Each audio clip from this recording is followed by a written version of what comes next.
Cerita pendek, Bahagia Setelah Dihianati oleh Nona Adilau. Aku akan menikah dengan wanita pilihanku. Tolong doakan dan maafkan aku. Katanya di telepon setelah aku mengatakan halo. Aku diam sesaat untuk mencerna kata-katanya. Kapan? Aku dengan suara bergetar. Besok. Aku tutup teleponnya ya, Nak. Aku dipanggil bapak. Kamu jahat. Aku menjerit. Dia mengembuskan napas panjang. Aku hanya ingin menyampaikan itu aja. Sekali lagi, maafkan aku. Setelah itu, dia memutus sambungan telepon begitu saja. Aku menjatuhkan ponsel di sisi tubuhku. Besok, dia akan menikah. Laki-laki yang berjanji akan menikahiku pada 3 tahun yang lalu sesaat setelah wisuda. Aku menangis histeris di dalam kamar. Mama menghampiri kemudian menenangkanku. Ya ampun, Nak. Kamu kenapa, sayang? Kata Mama sambil memelukku. Satya, Ma. Besok dia akan menikah, tetapi dengan orang lain. Jawabku sesungguhkan. Bukannya dia berjanji akan menikahimu setelah kepulangannya dari satgas di luar negeri? Tanya Mama sembari mengeratkan pelukannya di tubuhku. Aku nggak tahu, Ma. Tiba-tiba dia telepon kasih tahu kalau besok dia akan nikah. Jahat dia, Ma. Jahat banget. Mama terus memelukku sambil membisikkan kata-kata menenangkan yang semakin membuat air mataku nggak berhenti. Entah berapa lama aku menangis hingga tertidur. Aku terbangun saat hari sudah pagi. Mataku bengkak. Aku jadi malas beranjak dari tempat tidur. Badanku terlalu lemah untuk beraktivitas. Aku kembali menitikkan air mata ketika mengingat kejadian semalam. Otakku kembali memutar potongan kenangan kami berdua, termasuk mengingat alasannya belum menikahiku. Dia beralasan masih ingin membahagiakan orang tuanya setelah mendapat pekerjaan dan masih menabung untuk pernikahan kami kelak. Selama dia mencari kerja, aku mendukungnya, menemaninya latihan fisik dan mendukung di setiap proses seleksinya sampai dia diterima menjadi perwira prajurit karir. Aku bertanya-tanya, mengapa dia tega mengkhianatiku? Siapa perempuan yang membuat perasaannya mudah berpaling? Aku mengambil ponsel dan membuka sosial media. Hari ini, aku harus mencari tahu informasi tentangnya dan calon istrinya. Di beranda sosial media, Sylvie, adik perempuan Satya, terpampang foto pertunangan Satya dengan seorang perempuan cantik yang diunggah bernama Saskia Dewi. Aku kembali menangis saat membuka profil Saskia Dewi. Aku kalah telak dari segi fisik dan profesi. Aku hanya seorang sarjana akuntansi yang masih menganggur. Pasti kalah dengan seorang dokter. Wanita ini kelihatan berkelas. Banyak prestasi yang ditulis di bio media sosialnya. Aku ini siapa? Selama kuliah hanya menjadi seorang mahasiswa pemalas yang kurang pergaulan dan gak pernah mengikuti organisasi atau perlombaan apapun. Lulus kuliah juga telat di semester ke-11 dengan IPK 2,80. Sangat wajar jika laki-laki tampan dan pintar seperti Satya memilih perempuan yang selevel dengannya.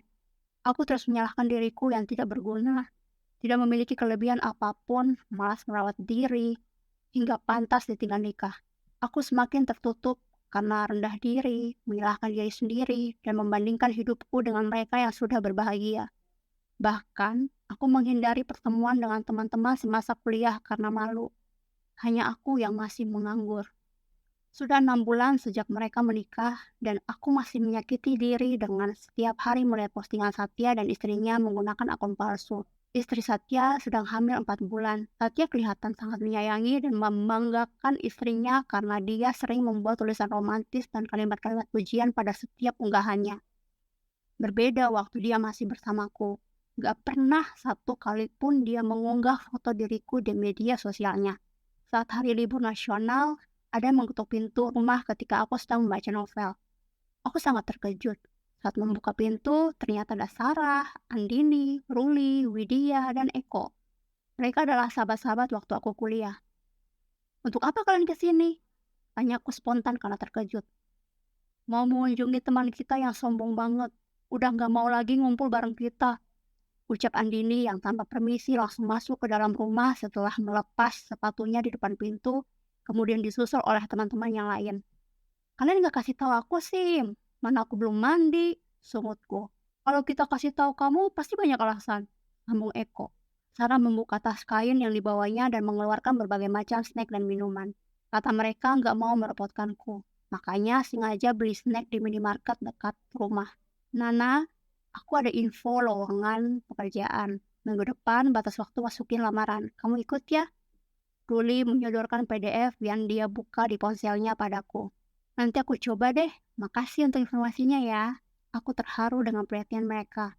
Sahabatku ini memang sengaja datang untuk menghiburku dengan membawa banyak topik yang buat aku tertawa. Walaupun mereka tahu aku ditinggal nikah, tapi nggak ada satupun yang menyinggungnya. Kita sayang kamu, nah. Kamu harus melangkah terus ya. Walaupun berat, tapi ada kami sahabatmu yang selalu siap dengar keluh kesahmu. Jangan pernah merasa sendiri. Ingat kata-kata kita waktu satu persatu wisuda. See you on top. Kamu masih ingat kan? Kita harus sukses bareng-bareng. Kata-kata Widya membuatku menangis, merutuki kebodohan yang sudah aku lakukan. Hanya karena laki-laki, aku menutup masa depanku sendiri.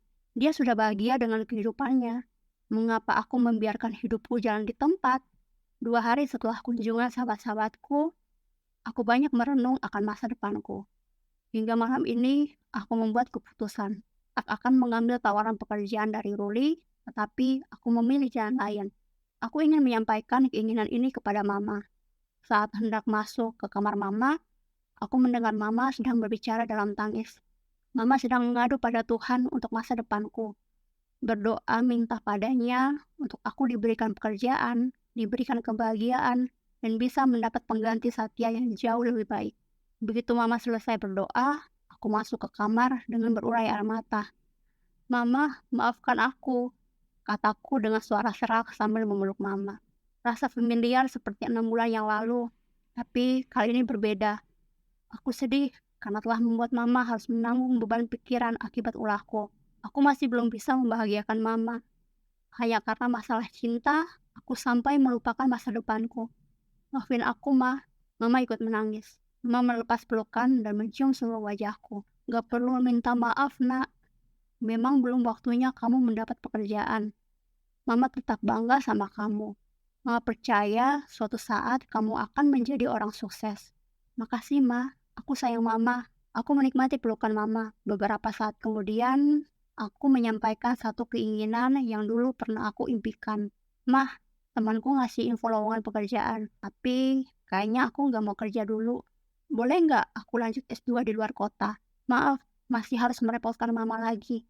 Mama refleks tersenyum, memamerkan giginya, kemudian mengelus pipi. Serius, Nak? Mama senang banget. Papa kamu juga pasti senang sekali di atas sana.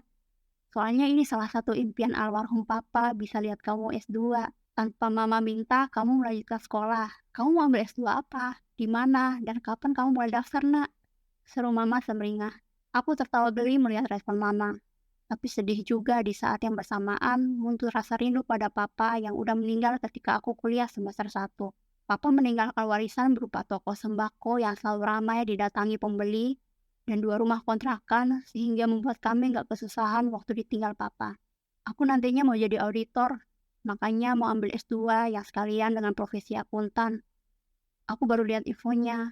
Mungkin besok aku tanya-tanya lagi. Mungkin di Malang, Mah. Tapi gak apa-apa, aku tinggalin Mama sendiri. Kamu jangan pikirin Mama. Gak apa-apa, Nak. Kamu ke luar negeri sekalipun Mama akan dukung kamu. Di sini, saudaramu banyak yang temani Mama. Kamu jangan khawatir. Selama kuliah S1, aku gak pernah ikut organisasi. Jadi, di setelah kuliah S2, aku terlibat di beberapa kegiatan menjadi relawan. Selain itu, aku rutin membuat konten edukasi dan konten positif lainnya di media sosialku, yang ternyata mendapat respon positif dan mendatangkan banyak follower. Semua ini untuk menunjang CV-ku nanti ketika melamar jadi auditor. Menurutku, zaman sekarang, sosial media kita jadi penilaian ketika melamar pekerjaan. Jadi, sebisa mungkin untuk membuat konten bermanfaat agar dapat menjadi pertimbangan HRD jika ingin merekrut kita. Aku juga sedikit mengubah penampilanku, rutin memakai skincare, merawat rambut, dan mengganti gaya berpakaian. Makin hari merasa diriku jadi lebih baik, lebih bahagia karena bisa bawa dampak positif untuk diri sendiri dan orang lain. Aku bersyukur bisa lulus magister akuntansi dan pendidikan profesi akuntan tepat waktu, tanpa ada pengulangan dengan predikat cum laude karena aku belajar dengan tekun. Di akhir semester kedua, aku mengikuti ujian CA atau Chartered Accountant sebagai kualifikasi akuntan profesional dan ujian akhir profesi akuntan. Aku satu-satunya yang lulus ujian CA di kelasku, sedangkan teman-temanku yang lain harus mengulang mengikuti ujian CA di semester depan. Sudah sejak lama aku menyematkan predikat buruk mulai dari anak jelek, anak bodoh, anak cupu, dan lainnya untuk diriku sendiri. Ternyata aku salah. Jika aku berusaha untuk mengubah diri, mengubah pola pikir dan mau belajar, pasti aku bisa berhasil. Aku sudah memaafkan Satya. Aku mau menjalani hidup dengan perasaan damai.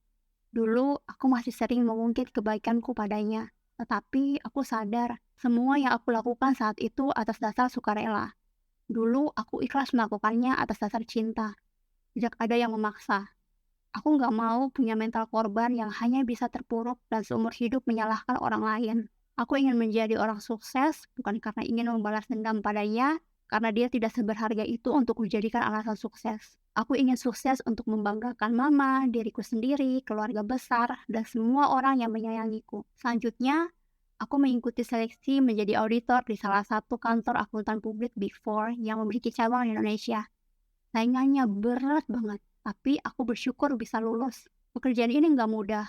Aku sering lembur, tetapi aku sangat menikmatinya karena aku bisa jalan-jalan ke berbagai daerah di Indonesia. Lewat pekerjaan ini, aku bisa membeli kendaraan, rumah, dan beberapa investasi surat berharga. Saat masuk tahun keempat sebagai auditor, mama pergi menyusul papa. Aku sedih sekali dan mengalami titik terendah dalam hidup.